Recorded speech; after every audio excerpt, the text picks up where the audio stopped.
أحبتي اليوم نشتكي فقراء وضعفاء، يشتكون لفقراء وضعفاء، وكل واحد قاعد يفضفض للثاني، صح؟ ولين سجد؟ أقسم بالله ما قدرنا الله حق قدره.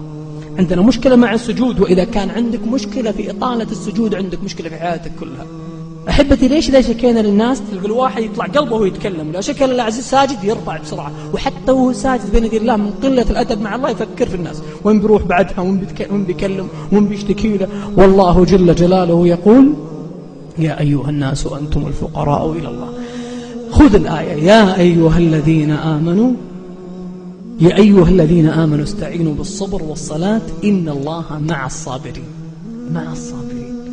كلمني واحد قبل رمضان بكم شهر هو يتكلم، أقسم بالله يا جماعة أنا يتكلم ويبكي ويتكلم ويبكي، وقال قصة ما نبقى قايلها لكن قصة صراحة مؤلمة. قلت والله يا حبيبي، قلت والله يا حبيبي لو أني ربك إني لأعطيك من بكائك ومن شكواك، لكن والله العظيم أن ربي أرحم مني.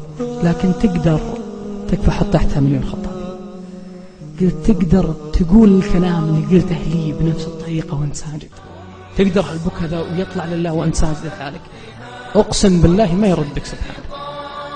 قلت يا أخي، قال طيب وش توصيني عليه؟ قلت أوصيك بشيء واحد، لا ترفع من سجودك وفي خاطرك شيء ما قلته لله سبحانه وسكر. بعدها بأسبوع اللي هو الخميس الجاي دق علي قال أنا ما كلمتك بشكي اليوم ولا شيء، قال بقول لك بس كلمة تكفى ذكر فيها الناس، قل للناس لا ترفعون من سجودكم وفي خاطركم شيء ما قلتم.